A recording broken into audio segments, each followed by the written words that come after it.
I know which notes buzz. I know which ones die earlier than the others. You know, I know which ones will blow the engineer's board up because it's too loud. You know, and I use that a lot. You know? But you know what I mean? I know my instrument. You know what I mean? And the things that my instrument doesn't do well, I learn how to kind of work around it. And the things that my instrument does very well, I learned to accent that. You know, so it became a part of me. So even though I own a bunch of basses, this is like my sound. This is like my identity. You know? Marcus, just in relation to that, I think it's such a challenge that the musician is to try and find your unique voice. And there's so many people that copy everybody else. You know, it's like in the 80s with England, it was Mark King. Everybody's trying to sound like Mark King, and that's what's so unique about people like yourself, is that you found your unique voice. Well, it is really difficult to find your unique voice. And to be honest, you know, everybody talks about it, but some people don't want to. You know, some people are like, hey man, I love playing like this guy. You know what I mean? I'm the hero in my neighborhood. Because, you know, I'm the one who sounds the closest to, you know, whoever it is that they admire. But I think you do need every once in a while somebody to come through with a new voice. You know, that's just the way of the world. You know what I mean? Somebody comes with a new voice and then other people are influenced by it. I think it's an honor to hear people playing like my licks, you know. I just did a gig with Larry Graham where I presented him with a Lifetime Achievement Award from Bass Player magazine in the U.S. And yeah, he's the man. And you know, he really influenced me a lot. You know what I mean? And it was hard to get out from under that. It was hard to get out from under Jocko. You know what I mean? But luckily, I was in a situation in New York where lots of times people said to me, as a young guy, I don't want that. I don't want you playing like that. You know what? No, thank you. You know what I mean? Play something that's for this music, something for this situation.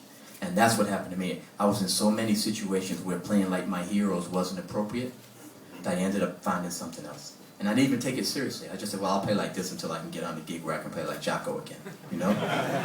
But then, man, I started hearing recordings back, and people go, oh, that's you, isn't it? I go, wow, that is me, isn't it? You know? I started listening to that, and I started listening to the recordings and realized my style was right there in front of me. And I'm so busy looking at something else, you know what I mean? So luckily, early enough in my career, I had that revelation. You know? Marcus, how old were you when you started playing? I started playing at the age of, started playing clarinet. Well, let me back up. My dad plays the piano, so I was banging on the piano since I was born, right, just fooling around. Started playing the recorder, which is a little wooden instrument, at 8 that they offered in public school in New York. Then the clarinet at 10, saxophone at 11. And then I picked up the bass at 13 and fell in love with the bass. But I stayed with the clarinet all the way through college. So I got my formal music education with the clarinet, and I learned the bass basically in the street, you know, from musicians and listening to records. Favourite Marcus Miller composition? From Miles Davis, please. What was the circumstance when Miles contacted you? Miles Davis had been in retirement for about 6 years. And for me, at the age of 21, 6 years, I had never seen him live. I didn't think he was even alive. But we started hearing rumors that Miles was going to resurface. And matter of fact, you know, there was a couple of record dates that you had heard around 1980 that Miles was doing, but he never showed up. You know, so I was on some recording session for an R&B group, and the receptionist for the studio called me and said, well, she gave me a note and said, call Miles. And I was like, wow, you know, I've been hearing that he's kind of around, but this might be Poogie Bell just playing a joke on me, you know? Anyway, I called the number and it was Miles, and he asked me if I could be at the studio at Columbia in a couple of hours. And so I said, you gonna be there? Because I had heard all these stories. He said, yeah, Mom. So I knew it was Miles then. He had a very distinctive way of cussing, you know what I mean? And I heard all the stories. I said, that sounds just like him. The gig was incredible, being with Miles, you know? It was incredible. It's just, you know, it's a lot of pressure because there's a lot of history with Miles, you know what I mean?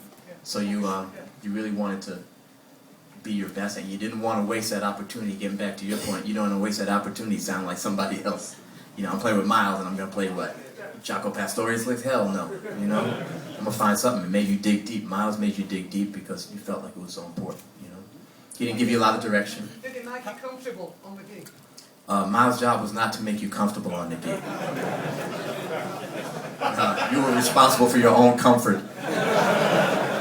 Stupid question then. No, I'm just being funny. But No, he wasn't really worried about that. Matter of fact, I've learned from Miles that musicians do very well when they're uncomfortable. When they're comfortable, they start playing the stuff they know. They start playing the stuff they practice in the hotel room. When they're uncomfortable, when the drummer doesn't know exactly what you're going to play, he has to kind of play from his heart. He has to play from his soul. And you get a lot different stuff from musicians. It really separates the man from the boys, So I think I kind of realized that when I was with Miles, and I think I kind of put musicians in uncomfortable situations. Thank you. Recently you did it. Can I first of all thank you very much? There was a tour that you did with David Sample and Al Giro in '83. Oh yeah, we did a tour. We came through here. Yeah. I can speak for the vast majority of people